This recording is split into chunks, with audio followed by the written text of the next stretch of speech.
Oh man, you got your Metroid, my Castlevania. Man, you got your Castlevania and my Metroid. Well, this doesn't look half bad.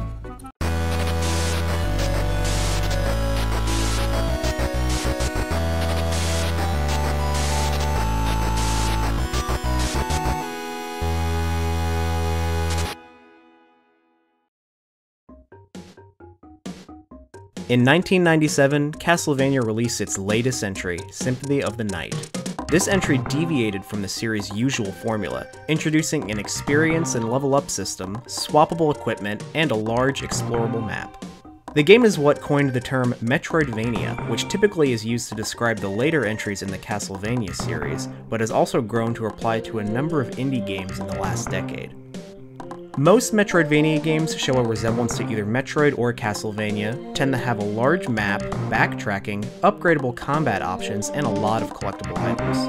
So today, we're going to be taking a look at a few of the indie titles that brought back the term Metroidvania.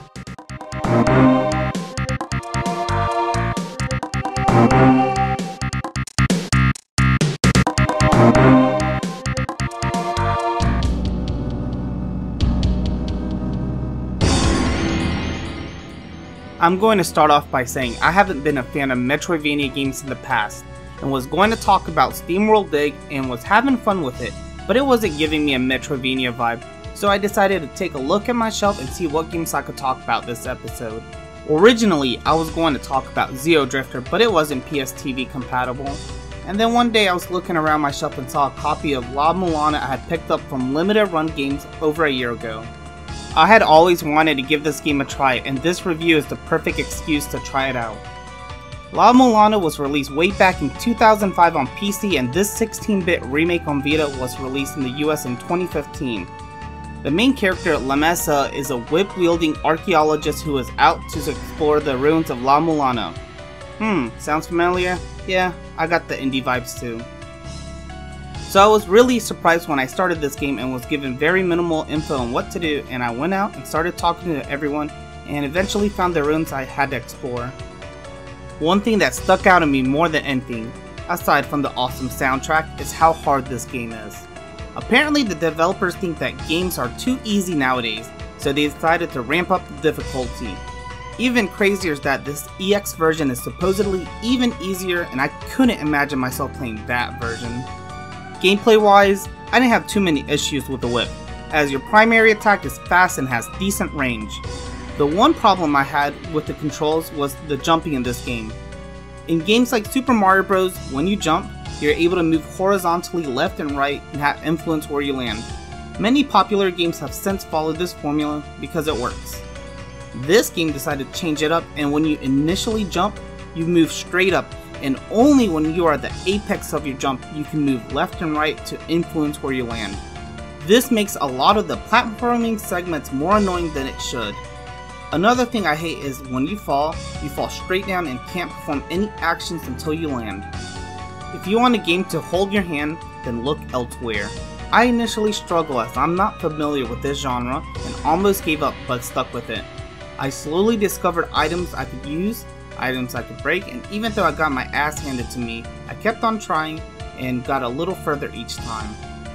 You learn to avoid a lot of the crap that hurts you, and even though I got mad at the game a fair amount of times, I never wanted to turn the console off. If you want a 16-bit looking game with 8-bit difficulty, then buy this game.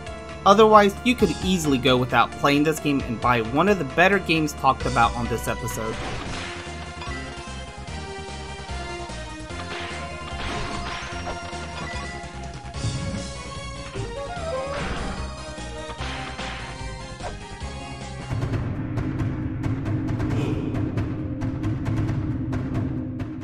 Dead Cells is a roguelike Metroidvania game released in 2017 for all major platforms. Personally, I'm playing it on the Switch, following my rule of all indie games belonging on the Switch. Now, I'm not normally a fan of roguelikes. I tend to get bored fairly quickly, but I love Metroidvanias, so let's see how this one goes. I'd honestly say the game is more Castlevania than Metroid with the way it plays and given its setting. It uses simpler pixel graphics, but it has cool animation and lighting effects that make this game stand out on its own instead of being just another retro-styled game. The gameplay is simple. You play as an unnamed, undead prisoner whose job it is to collect cells and try to regain your humanity. Sounds a lot like Dark Souls, right? Wrong. Souls games don't have a monopoly on hard difficulty and frequent death. That's a fundamental part of all roguelike games. You start each run by choosing 2 weapons from 3 classes: melee, ranged, or shield.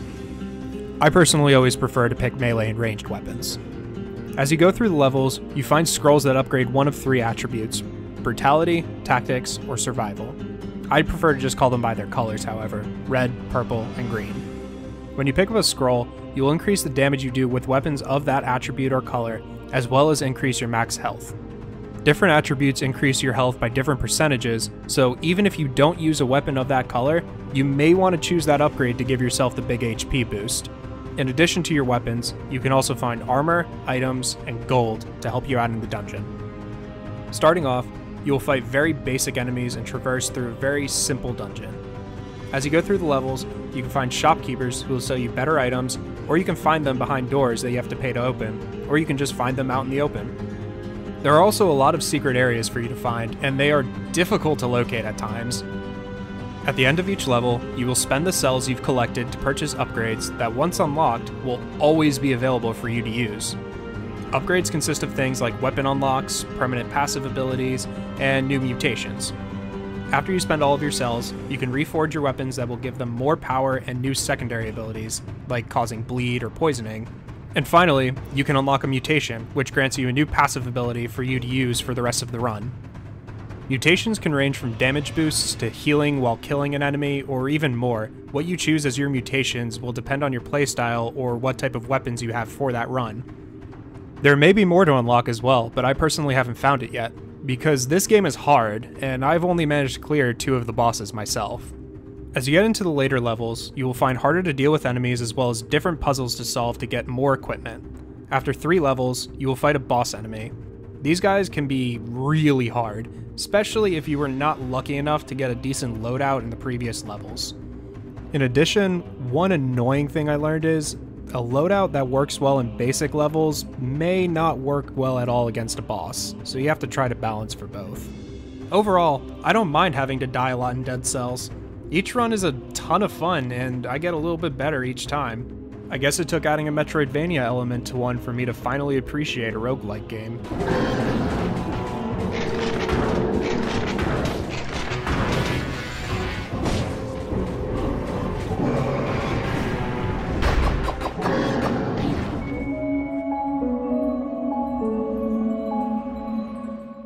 Song of the Deep was developed for the PlayStation 4 by Insomniac Games and published by Game Trust Games, a publishing division owned and operated by GameStop.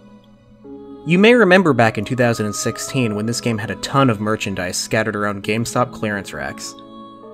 GameStop put a ton of advertisements behind this game, and seeing Insomniac's logo on the box made me want to get the game immediately. It also launched at a discounted price, so it seemed like a good purchase at the time, and I'm happy to say that I actually enjoyed it a lot.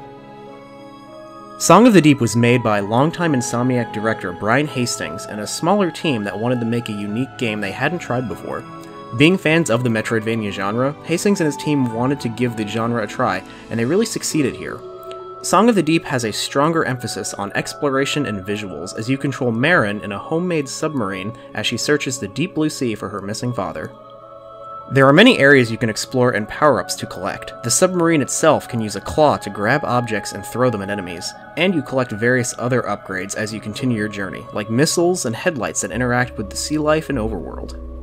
You also collect coins that can be exchanged for upgrades from a friendly hermit crab, and he even waves at you after completing a sail. What a great guy.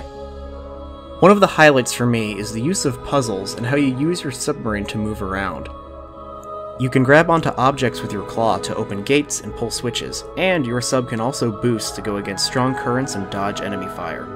There are also various boss fights here, which add more complexity and combine quick movements with fast puzzle solving.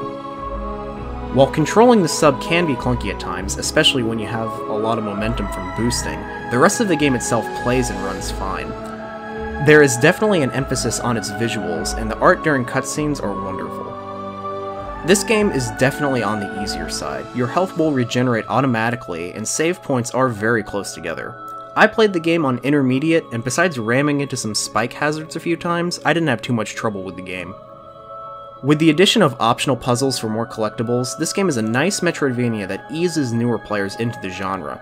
A lot of the backtracking is mostly for getting those optional upgrades, and the usage of warps for fast travel makes moving around the map much easier. It's also relatively cheap, so you should go down to your local GameStop and pick up a copy while supplies last.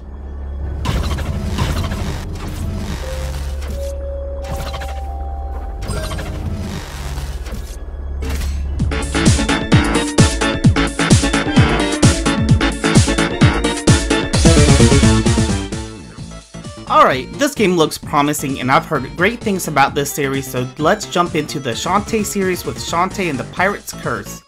So alongside Shovel Knight, Shantae was one of those 2D games that brought back the pixel look to mainstream audiences. Shantae was originally released on the Game Boy Color back in 2002 and in recent years has received sequels to most consoles, including the Nintendo Switch, which is the console I'm playing Pirate's Curse right now. The gorgeous pixel style seems to be really popular now, but at the time of release was a nice change of pace. WayForward were forward thinking and embraced 2D graphics when most companies focus on 3D graphics. Gameplay consists of attacking enemies with your hair as you play, and it's really fun. I had no issues with the controls and found it really easy to get a hang of. Later in the game you get other ways to fight enemies, such as a gun, but your hair is still a better way to defeat enemies since it does more damage. The soundtrack is really catchy and is composed by Jake Kaufman of Shovel Knight fame. I never listened to this soundtrack, but am now going to go add it to my playlist on my phone. It gives me a Sonic 3 and Knuckles vibes, and the songs fit the levels like a glove. There's a decent amount of backtracking, but this game did not frustrate me like La Mulana did. This game felt like it was the right difficulty and felt like everything was achievable within my grasp. Shantae had a really good balance between puzzle solving and combat, and I had a lot of fun figuring out how to access the new areas. This was just the game to get me into Metroidvanias and would be my pick to introduce anyone into the genre. It is the perfect difficulty for newcomers, and the vibrant aesthetics and the catchy soundtrack will keep people glued to it. If you find this game on sale, then buy it. You won't regret it.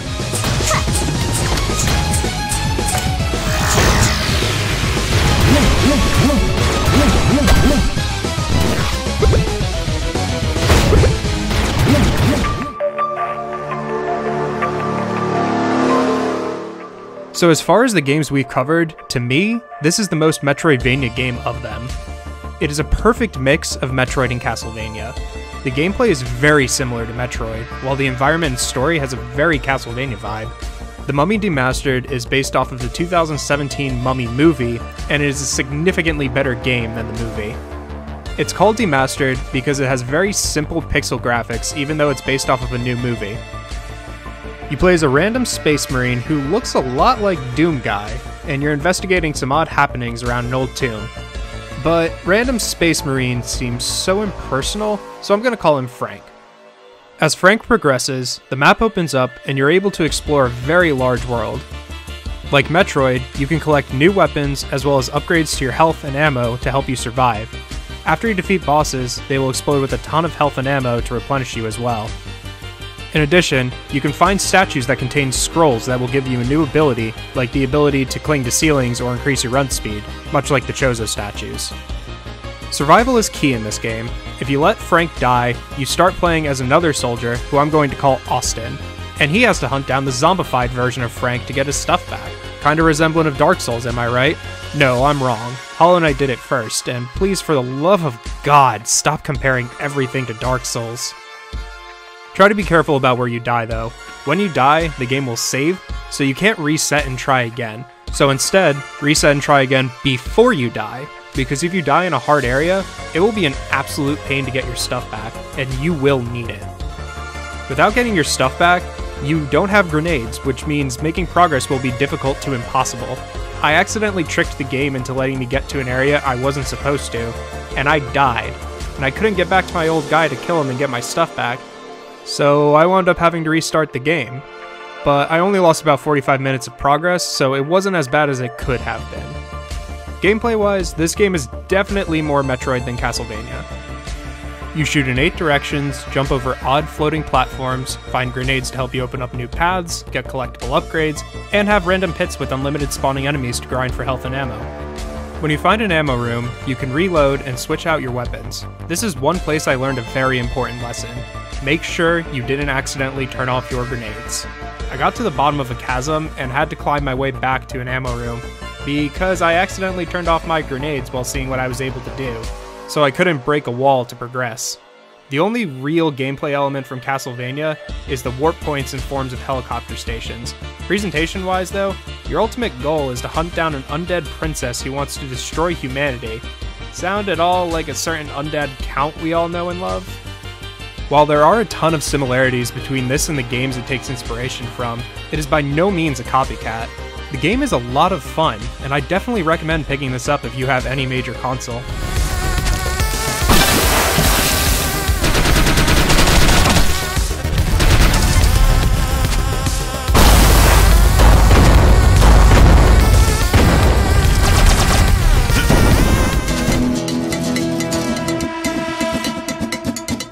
Guacamelee was developed by Drinkbox Studios and released on the PlayStation 3 and Vita in 2013, and then later released on more current systems for its updated edition, Super Turbo Championship Edition, which is the one I'm playing here on PlayStation 4. Guacamelee is a special Metroidvania that's entirely focused on Mexican culture. You play as Juan, a regular guy who obtains the power of a luchador to help save El Presidente's daughter from a cast of villains that invade from the land of the dead. As you explore, the game offers a wide variety of environments, from proper towns with side quests to the game's dungeons, which provide most of the combat and challenge. Guacamelee stands out from other Metroidvania games in that it has a strong emphasis on close melee combat and chaining combos. Much like a real luchador, Juan can punch and slam his enemies by grabbing them. You can also dodge roll to maneuver around and position yourself appropriately to defeat your enemies. While combat is a large focus of the game, there is also the option for backtracking for upgrades and side quests for the game's various villagers. This makes the game a lot more fun and makes the game world feel more alive. There are a lot of fast travel points on the world map, which makes backtracking a lot more manageable here as well. The game's dungeons go more in depth with some puzzle platforming, like how you use portals to switch between the worlds of the living and the dead. Throughout the game, you encounter shops where you can exchange your pesos for upgrades like heart pieces and stamina upgrades, or for alternate costumes. The costumes add a new complexity, as they each have different stats and abilities. The Super Turbo Championship Edition here also supports up to 4 players, even in local co-op. A multiplayer Metroidvania sounds like a lot of fun, but I didn't have enough DualShock controllers or friends. The game is full of humor and charm, and even has a lot of video game and internet references sprinkled all throughout, particularly with Metroid. There are Chuzo statues that contain the ability to learn special moves, just like their original counterpart in the Metroid series. Other references are shown on wrestling match posters, which are hilarious. La Mascara vs Mega Hombre, I'd love to see that throwdown. If you have the option to pick up Guacamelee, you really should. There are a lot of features here in combat, customization, and exploration that add a lot more depth than I originally thought would be here. Guacamelee also has a sequel, and both games are available on all modern platforms for you to choose from.